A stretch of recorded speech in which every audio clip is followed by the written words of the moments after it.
Hey, how's it going, everybody? About a week ago, we ended up talking about a lot of roster changes, in particular, Vatira leaving Moist Esports. And a lot of people were confused by the decision based upon Moist's results, and rightfully so. Again, it was a team that had a lot of success, multiple regional wins, constantly in top 3 conversation, top 4 in the world, arguably. Many believe that if they would have went on to beat Furia in that semifinal, quarterfinal, that they could have went on and competed against BDS quite well and potentially made the grand finals. A lot of team with a lot of confidence, and the decision for Vatira to leave left a lot of us questioning why exactly the reasons. Unfortunately for me, I don't speak French and have to rely on someone who does. So luckily we ended up getting a Reddit post by Bad Apprehensive on Reddit, who ended up breaking down the results, and kind of wanted to talk about that and provide a little bit of insight and provide my thoughts on the situation. Again, I tried to talk about the very broadly without getting into the specifics and like stepping on any toes about what really goes into a contract, how these people sign things, the different complications of buyouts and all that kind of stuff, and what can and can't happen. But primarily, the thing that we don't ever get to hear about, and something that I think is extremely important, is when we do get to the ability and the understanding to come in with a reasonable take, why the player is making the decision they are. What is the intentions of the player? Why are they choosing to give up something that is so good for the potential of something else that may not be good? Because it is a risk, right? You're talking about a team in Moist that has had nothing but success since probably the winter split, and is now, obviously when they're under queso, is now in conversations of one of the best in the world. Why would you give that up? What is the reasoning for you to give that up? And luckily for us, Vatira does provide a little bit of insight. So with that said, we're going to talk about these one by one and try to talk about some of the conversations that were had on his stream. A link to his stream and where he talks about this will be in the description down below. If he doesn't have captioning on, it's tough to do, but I'll link to the Reddit thread as well in the description just so you guys can see the same stuff that I'm seeing right now. So his initial conversation talks about how the season as a total was awesome, but only top 8 at Worlds. Again, when you are a player that is one of the best in the world, a lot of people put Vatira as their like top 5, top 8 arguably is one of the best in the world. Having the conversation of ending 5 through 8th is not something that sits right. When you know, or when you feel like you could do better and falling short, even though that Furia game was absolutely incredible and Furia played great, Moist to me didn't look the greatest or as good as normal in comparison to some of their other results. Like they felt not up to par with their standard self in that series, I will say. Not to discredit, both teams played well, but I do think that there was more left to be desired out of Moist in that series. So it sounds like Vatira was upset with that result as well, and he thinks that they could win Worlds if they had passed Furia, which I also agree with. I think there was a very good chance that if they go up against that BDS, that they'd be a bit more competitive than what Furia was, although BDS looked incredible. So because of that loss, he took a step back and decided thinking about many of the things that were going on with Moist. Some of the things that maybe were the reason as to why they didn't progress. Was it him? Was it the team? What was the situation as to why they weren't progressing past where they were? And he talks about how in Moist scrims, some teams almost blacklist Moist for trolling and not being serious, which he learned about from other players.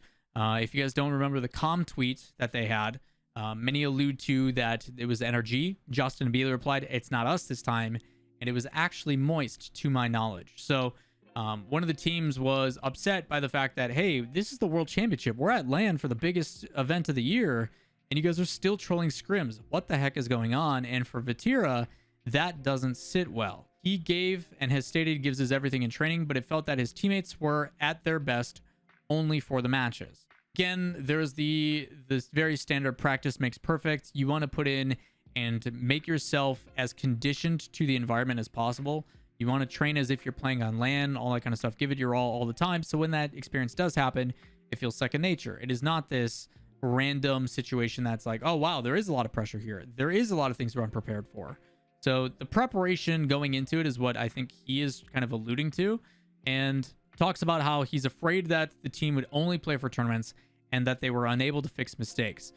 He likes to train and see if there's something is wrong. So going into practice and scrims, if things aren't clicking, the mechanics aren't on par, if things don't feel good, I can't feel that or try to fix that if we're trolling in scrims. So I can understand his frustration is trying to make sure that they're prepared for the next steps. And if those steps never come, like, it's kind of frustrating. I can imagine from Vatira's perspective that not having that extra effort or that extra scrim time or that seriousness to it, so they are prepared and ready to go, is one of the reasons. He talks about in the beginning of their team's existence, everything was good and they took scrim seriously, but now I won't even say it's complacency, but the seriousness and the efforts being put forth took a step back, and he included himself in these conversations. He said that it felt like we only put forth all the effort and all the grind of it into the tournaments. After we started winning, we kind of coasted. We didn't take scrims and stuff as seriously. Even though this isn't what he wanted, it was a different viewpoint and he kind of went along with the group, it sounds like. He said he felt alone and almost abandoned. Besides their amazing performances, he didn't feel good in the team, and that maybe the language barriers was the cause for this. He doesn't know, but it felt like it was a bad feeling with 3 people and he was off to the side, which isn't how exactly he wants to feel on a team. Again, this happens a lot in the opposite end, where it is 2 French players, and if you don't speak French, very likely that at any given point you could get kicked. We've seen this happen before. Scrub Killer happened with Vitality.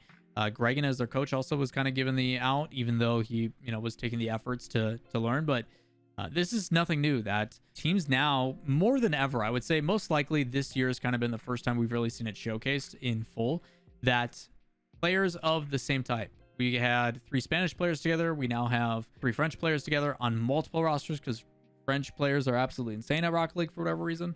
But the ability to speak your native language not only helps with inside, but also outside the game. Being able to communicate through issues. Yummy Cheeseman in the recent Chalkcast on Rizzo's stream ended up talking about how when he was with what I assume was Reciprocity, having to have Farah try to describe what he's talking about and then translate that over to Shazette so they could explain what he was trying to get across, because the translation didn't really work. And those types of complications that come through when you don't have the same languages. That's why NA has so much freedom, because everybody in North America speaks English. That's pretty much it. So you don't really have to worry into those hurdles like they do over in Europe as much, because there is so many different cultures and dialects and stuff.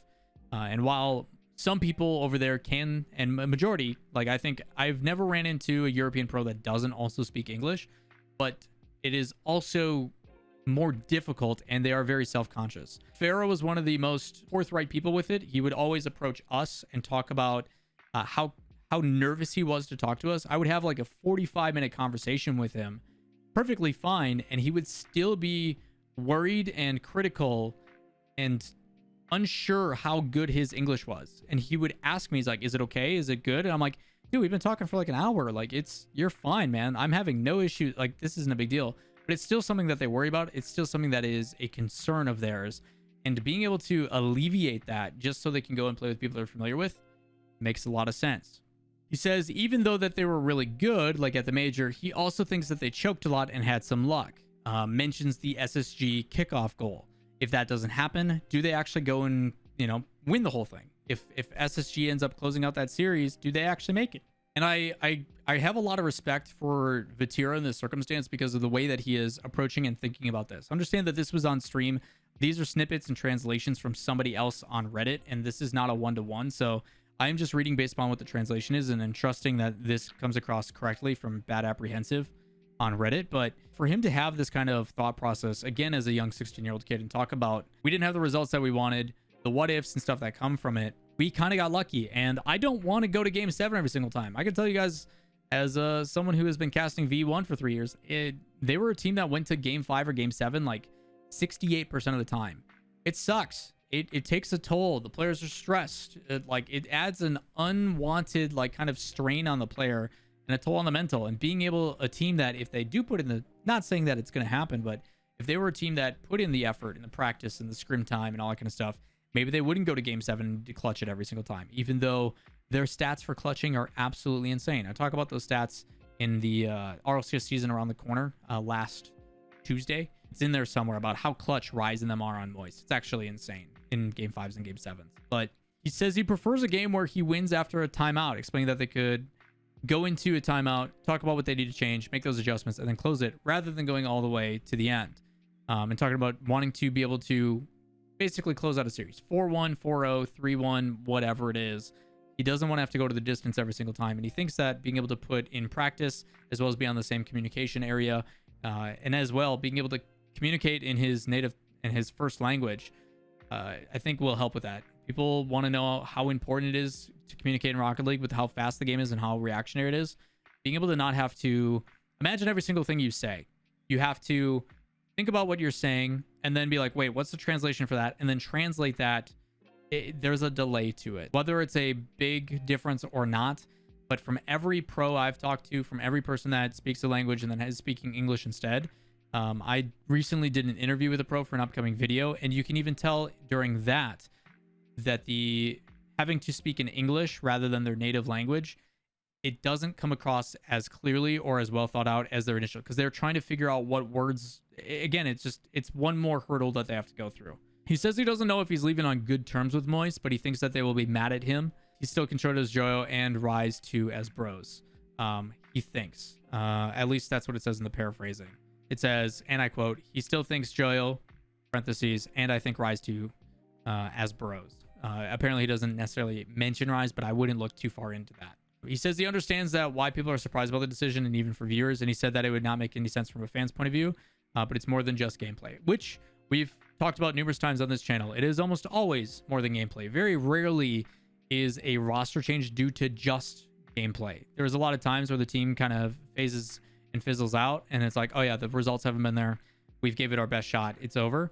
But most of the time when big profile talent ends up moving, it's due to communication, chemistry, internal issues, all like whatever it may be. So, and we've seen that way too many times not to discredit that. So Vatira talks a lot about and thought a lot about the decision, and nobody knows if he's right, but he respects his teammates a lot, even if they have different viewpoints on how the team is and how they have to work and train. So again, it is a personal and selfish decision, which it should be. It's his career. It's his future. That does come into account. And at the end of the day, it is a business. He needs to do what makes most sense for him, even though that conversation is a massive risk. Again, as I reiterated at the very beginning, Moist, dedicated team, arguably top 4 in the world. To leave that and go to an unproven roster with a brand new team that has not played in competition yet together is a massive risk. So if you guys saw yesterday's video and the conversations that were had due to a certain person choosing violence, there is a risk involved. There is 100% a risk involved with doing this, and who knows on what the future of K Corp is going to look like with Vatira. So I appreciate personally that Vatira is allowing us to kind of take and get some insight in regards to the situation. Also, massive thank you to Bad Apprehensive for translating this into English and paraphrasing this stuff. He, in this thread, if you guys want to check it out in the link down below, does have timestamps to when they're talked about, like 10 minutes, 30 seconds, 11 minutes, 29 seconds, and talks about where he says these things. So again, I tried to go back and do captioning on it. It didn't work. I even used my phone to try to translate it. It just didn't come across good. So some pretty interesting stuff on this one, and very appreciative of Vatira explaining on stream and telling his fan base and everybody else about it. Everybody has their own takes and their own perspective on it and what it all means. But again, I actually don't have anything negative to say. I think it's pretty awesome to have that kind of reflection and that self-realization from Vatira and be able to express his thoughts and why he did it and what he's going about. And knowing that it comes with a risk, he's understanding that his teammates may not like him or whatever it may be, but it will be interested to see what this turns out to. Again, there's going to be a lot of eyes on a lot of different rosters. The roster shakeup this offseason is going to be a pretty crazy one, especially with how long the seasons are and how that chemistry and that out of the game experience, the motivations and stuff really applies long term for a grueling season. Because again, one roster change changes these teams so much. So excited to see what they do. Vatira and Exotic finally getting some love after his results and what he did over on Semper as a temp. So very appreciative again of Vatira being able to provide that insight, because it's not something that we usually get information on, as well as Bad Apprehensive for translating and providing the transcript and stuff just so we can actually understand it, because trying to translate it with my phone and stuff did not go well. So with that said, if you guys do enjoy the content and you enjoy these types of conversations, let me know how you feel in the comments down below. Do you think Vatira's take, do you understand his perspective? Do you think it's the right decision, a bad decision? Again, we won't know until we see the results, but I do think it is. I do think it's very interesting to see this change happen in the teammates that they've decided to go with. Even with Vatira being a massive fan of K Corp, people are saying that like even his League of Legends account is like KC Vati and stuff. Like man's a big fan of K Corp, and if we've seen how much of an effect it has on Nolly, I can't imagine what it's going to do for someone who also speaks French. So crazy stuff from that fan base, and I wish him nothing but the best. But again, a massive risk that comes with it. So let me know what you guys think. Comments down below, like, subscribe, notifications, almost at 50K. I would appreciate it, and we'll see you in tomorrow's video. Peace.